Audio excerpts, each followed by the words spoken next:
बारी गौरी कौन है? बारी गौरी जानादाई और डहाकारैया की संतान है।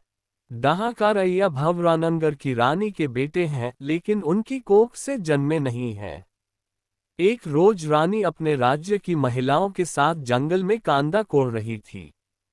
कोड़ रही थी मतलब खोद रही थी। तभी जमीन के भीतर से उन्हें एक शिशु प्राप्त हुआ। यही था डहाकारैया। अब यदि आपके पास कोई प्रश्न है तो उसे आले पर टांग दीजिए। आप इस लोकविश्वास के साथ चलिए कि जमीन के भीतर से कांदा ही नहीं मिलता, शिशु भी मिल सकता है।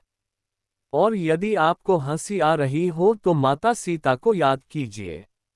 आप इस बात पर भी यदि हैरान हैं कि एक रानी जंगल में अपने राज्य की स्त्रियों के साथ कांदा कोड़ रही थी, तो राजा जनक को याद कीजिए, जो खेत जोत रहे थे।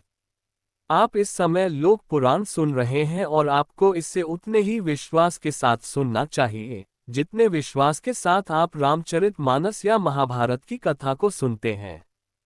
ये धनकुल है, वाचिक परंपरा का वह महाकाव्य जिसे पता नहीं कितनी पीढ़ियों ने सहेजा और अपनी अगली पीढ़ी को सौंपा। तो बारी गौरी के पिता डहाकारैया की शादी जिस जानादाई से हुई थी, वह भी एक रानी की संतान थी। महापातारिन रानी की बेटी। डहाकारैया और जानादाई में एक बात बिल्कुल मिलती जुलती थी।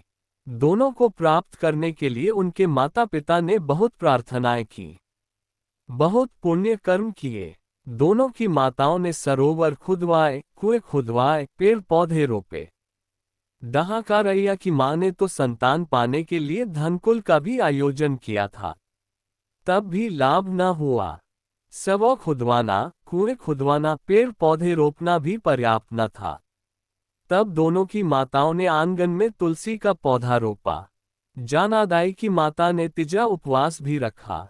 और इतना सब करने के बाद भवरानंगर की बांजिन रानी बांझरानी को कांदा कोड़ते हुए जमीन से जहां शिशु की प्राप्ति हुई, वहीं महापातरिन रानी की कोख से बेटी ने जन्म लिया। और इन्हीं शिशुओं की शादी हुई, जिनकी संतान बारी गौरी हुई। वही बारी गौरी जिनकी शादी बाद में महादेव से हुई।